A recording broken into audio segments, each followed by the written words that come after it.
माननीय सभापति महोदय, बहुत बहुत धन्यवाद कि आपने मुझे दिल्ली के बजट पर बोलने का मौका दिया।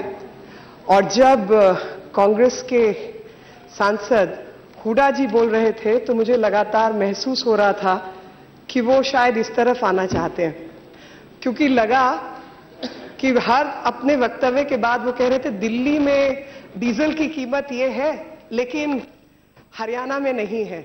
यानी शीला दीक्षित सरकार ने आपको महंगा डीजल दिया, हरियाणा की सरकार ने आपको नहीं दिया। दिल्ली की सरकार ने दाम बढ़ाए बिजली के, हरियाणा की सरकार ने नहीं बढ़ाए।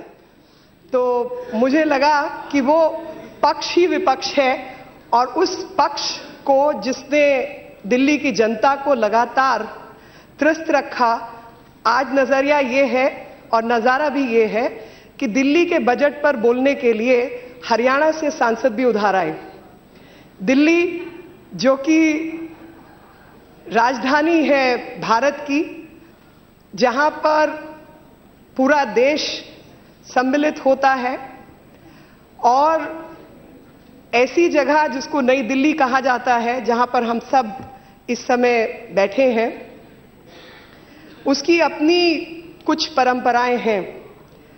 और उन परंपराओं में जिस तरीके का एक शेर मुझे याद आ रहा है कि कुछ तो बात है कि हस्ती मिटती नहीं हमारी, यूं तो दुश्मन रहा है जमाना सदियों से, समथिंग लाइक दैट, सदियों से दुश्मन रहा है हमारा। तो ऐसी घोटालेबाज सरकार और एक ऐसी सरकार जो अपनी जिम्मेवारियों से भागती रही, उसके बाद आज दिल्ली को राष्ट्रपति शासन मिला है। और उस राष्ट्रपति शासन के द्वारा और केंद्र में हमारी सरकार होने के बाद जो कि दिल्ली की जनता ने बहुत प्यार दिया और हमारे हाथों को मजबूत किया, एक बेहतरीन बजट दिल्ली को प्राप्त हुआ है। मैं माननीय वित्त मंत्री जी का धन्यवाद देना चाहती हूं, खास तौर पर दिल्ली के बजट को, और जो आम हमारा था मोटो मिनिमम गवर्नमेंट मैक्सिमम गवर्नेंस, वो कहीं ना कहीं स्पष्ट रूप से दिखाई देता है। मैंने अपना चुनाव पंचदर्शीय पंचनामे से शुरू किया था, जिसमें कहा था 5 मुद्दे जो हैं उनको विशेषकर ध्यान दिया जाए। पहला, जहां भय वहां सुरक्षा, जहां अंधकार वहां रोशनी, जहां प्यास वहां स्वच्छ पानी, जहां झुग्गी वहां मकान और जहां गरीबी वहां रोजगार। ये मेरा पंचनामा था। और मुझे खुशी इस बात की है कि दिल्ली के बजट में इन 5 विषयों पर बहुत अच्छी तरीके से एक एक विषय पर बेहतरीन तरीके से प्रस्तुति की गई है और दिल्ली की जनता को लाभ पहुंचाने के लिए हमारी सरकार ने काम किए हैं। जहां पर सेफ्टी, सिक्योरिटी और सुरक्षा का विषय आता है, वहां पर दिल्ली में लगातार अपराधों की संख्या बढ़ी और खास तौर पे महिलाओं के प्रति होने वाले अपराध जो हैं उनमें बढ़ोतरी आई और जून के महीने तक 70,000 रेप केसेस और तमाम अपराध हुए, जो कि पिछले वर्ष 80,000 थे। उसके कई कारण हैं, जिसमें से एक कारण बेहतरीन रिपोर्टिंग भी है। ऐसे में महिला सुरक्षा एक बहुत बड़ा विषय था और माननीय वित्त मंत्री जी ने एक जिसको कहा जाए वन स्टॉप क्राइसिस सेंटर, उनके लिए पैसों का प्रावधान अपने बजट में किया और उसके आधार पर जो रिहैबिलिटेशन, मैनेजमेंट, ये तमाम विषय रहते हैं महिलाओं के उत्पीड़न से जुड़े हुए, उन पर काम करने के लिए बजट में प्रावधान दिया। साथ ही women helpline, self defence training और अन्य कई स्कीम्स का प्रावधान भी किया। मैं माननीय वित्त मंत्री जी से आग्रह करना चाहती हूं कि दिल्ली के स्कूल करिकुलम्स के अंदर जो सेल्फ डिफेंस ट्रेनिंग है, खासतौर पे गर्ल्स स्कूल और गर्ल्स कॉलेजेस में मस्ट करने का भी प्रावधान करें। उससे महिलाओं की सुरक्षा को एक शक्ति प्रदान होगी। दूसरा विषय बिजली का जहां अंधकार वहां रोशनी।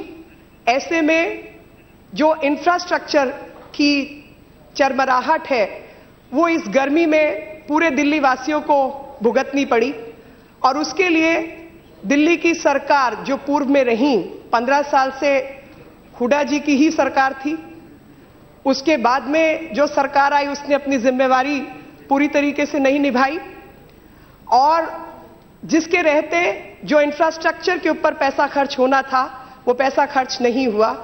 ऐसे में मैं वित्त मंत्री जी का भी आभार व्यक्त करती हूं कि उन्होंने इंफ्रास्ट्रक्चर डेवलपमेंट के लिए 2000 करोड़ का प्रावधान किया, 260 करोड़ रुपए का प्रावधान किया और इंफ्रास्ट्रक्चर डेवलपमेंट की बात की, क्योंकि लगातार ग्रिड के अंदर बिजली कम है ऐसा नहीं है, बल्कि उस बिजली को ट्रांसमिट करने के लिए जो सबस्टेशन और तारों की लाइन 1, लाइन 2, लाइन 3 का प्रावधान होना चाहिए, उस पर पिछली सरकारों ने कोई काम नहीं किया था।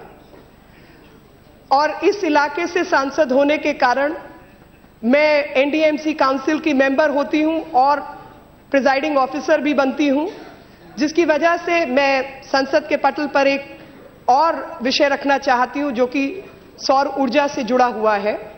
और सौर ऊर्जा को अगर हम जो यूनियन बजट है उससे जोड़कर और दिल्ली के बजट दोनों को मिलाकर देखें तो उस पर विशेष काम किया गया है, और एनडीएमसी 1 मेगावाट बिजली तुरंत बनाने जा रहा है सौर ऊर्जा के माध्यम से, और एनडीएमसी की जो बिल्डिंग्स हैं उनकी छतों का हम इस्तेमाल करने वाले हैं सौर ऊर्जा के उत्पादन के लिए।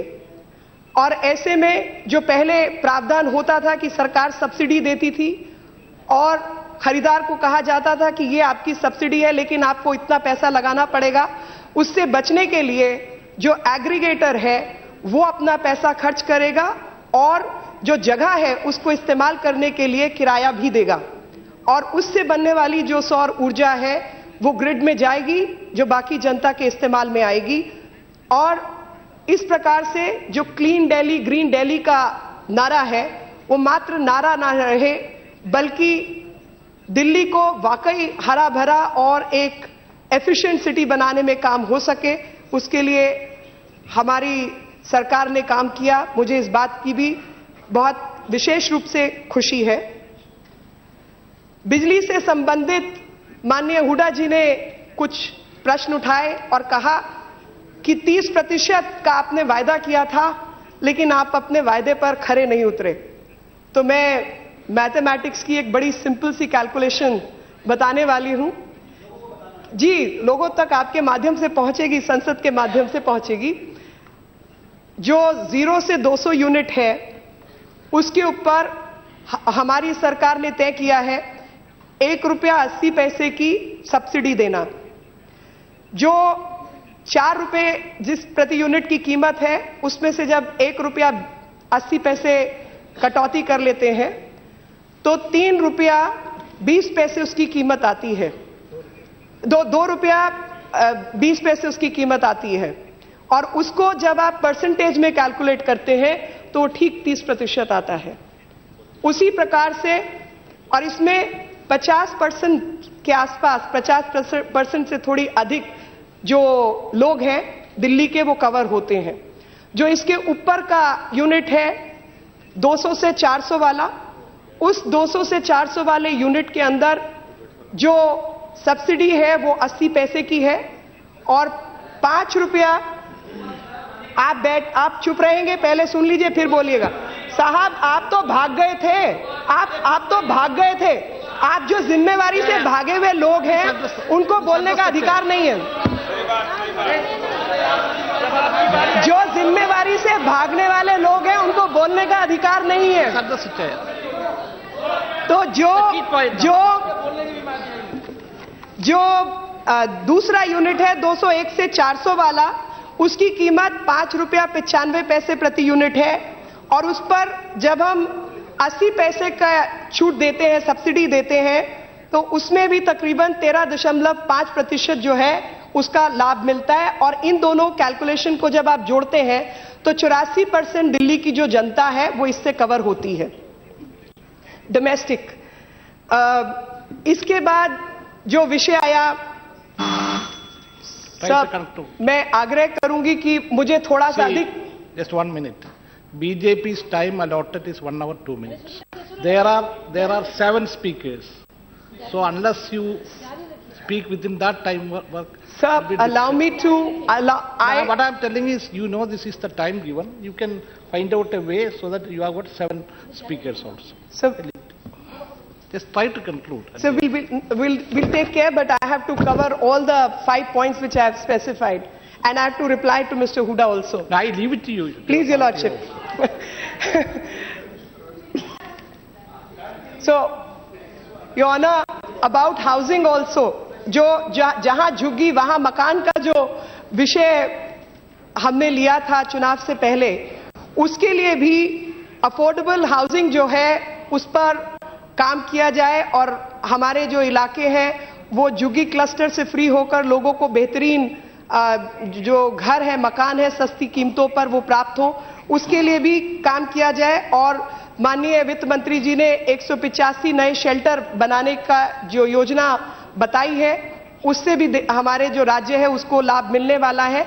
लेकिन मेरा एक सुझाव है यहाँ पर कि दिल्ली में 10-15 हजार रुपए प्रति माह कमाने वाला व्यक्ति भी गरीब की श्रेणी में आता है, क्योंकि उसको 4 या 5 हजार रुपया महीने का किराया देना पड़ता है। ऐसे में जिस तरीके का एक रियल एस्टेट माफिया चल रहा है, उसको काबू में करने के लिए हमको सस्ती कीमतों पर घर उपलब्ध कराने पड़ेंगे और जो किराया है उस किराए को हम उसकी कीमत की तरफ लगवा पाएं और सही ढंग से ये स्कीम जो है वो लागू हो। इसकी भी मैं अपेक्षा करती हूं अपनी सरकार से कि इकोनॉमिकली वीकर सेक्शन, खासतौर पे नई दिल्ली इलाके में प्रिंसेस पार्क, जोधपुर मेस और इन इलाकों में जो झुग्गी क्लस्टर है, उनके लिए इस तरीके का प्रावधान किया जाए और पूरी नई दिल्ली के लिए इसका प्रावधान हो। और स्ट्रिक्ट एनफोर्समेंट जो है वो अति आवश्यक है, क्योंकि पूर्व में जो अर्बन डेवलपमेंट मंत्रालय रहा है दिल्ली का, दिल्ली ने कई घोटाले देखे हैं, जिसमें से हाउसिंग स्कैम भी एक घोटाला था। जिस जगह से मैं सांसद हूं और जिन लोगों को हराकर मैं यहां पहुंची हूं, उनके समय काल में ये घोटाला हुआ था। जहां प्यास वहां स्वच्छ पानी, तो स्वच्छ पानी के 2 विषय थे, एक तो ड्रिंकिंग वाटर, पीने का पानी, और दूसरा शौचालय से जुड़ा हुआ, स्वच्छता से जुड़ा हुआ विषय। और उसमें भी माननीय वित्त मंत्री जी ने जो गर्ल्स स्कूल और गर्ल्स कॉलेजेस के लिए जो खास तौर पे शौचालय के प्रावधान और तमाम दिल्ली में ऐसे शौचालयों के प्रावधान हो, उस पर जो हमें पैसे दिए हैं, उसका प्रावधान किया, उसके लिए भी मैं शुक्रगुजार हूं। लेकिन जब कांग्रेस पार्टी की तरफ से यह विषय उठाया गया कि दिल्ली में ड्रिंकिंग वाटर नहीं है, तो साहब 45 दिन 50 दिन की सरकार से आप उम्मीद करते हैं कि 15 साल की प्यास वो 50 दिन में पूरी कर दे, तो नहीं मुमकिन। लेकिन हम उस पर लगातार काम कर रहे हैं। वाटर एटीएम से लेकर तमाम ऐसी योजनाएं हैं जो कि वित्त मंत्रालय ने घोषित की हैं पीने के पानी को पहुंचाने की।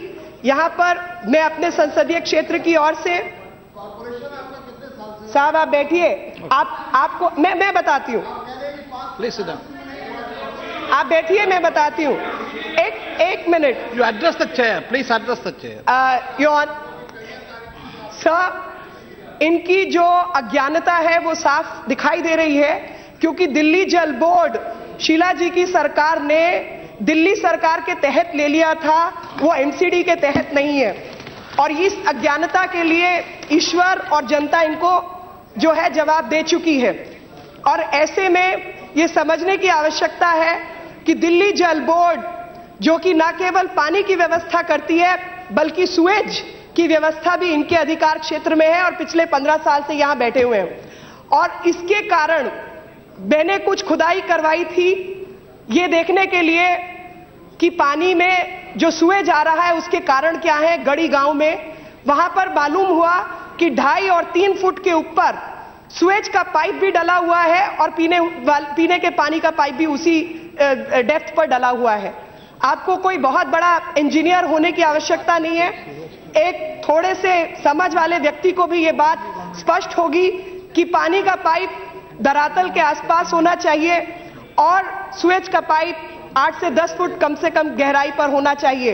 इस तरीके के बहुत घोटाले हुए हैं, जिसकी वजह से सुएज का पाइप को अपनी गहराई पर ना पहुंचाकर ऊपर की तरफ रखा गया। और इसीलिए मैं माननीय वित्त मंत्री जी से आग्रह करना चाहती हूं कि दिल्ली के कुछ क्षेत्रों में जहां पानी की समस्या है, खास तौर पे नई दिल्ली के, जहां पर एक ऐसा देश और ऐसी संस्कृति जो गरीबों को taken 15 minutes now, thank you much obliged, जहां पर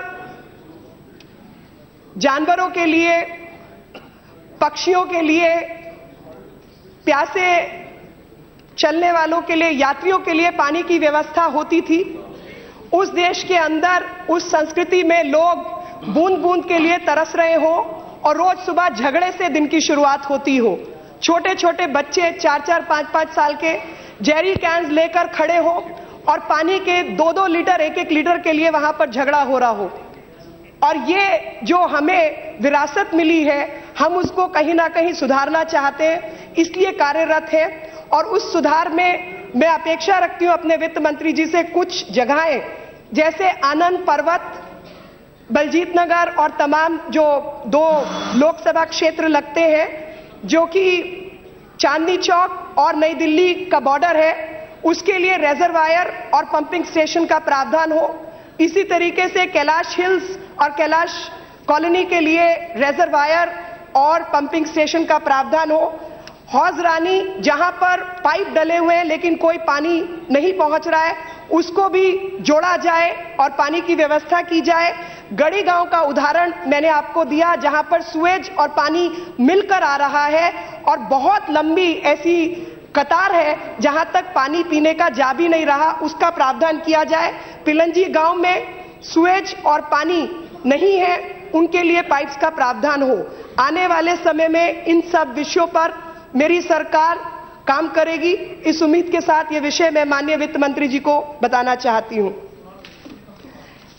जहां गरीबी, लास्ट पॉइंट, जहां गरीबी वहां रोजगार, इसको मैं जोड़ना चाहती हूं।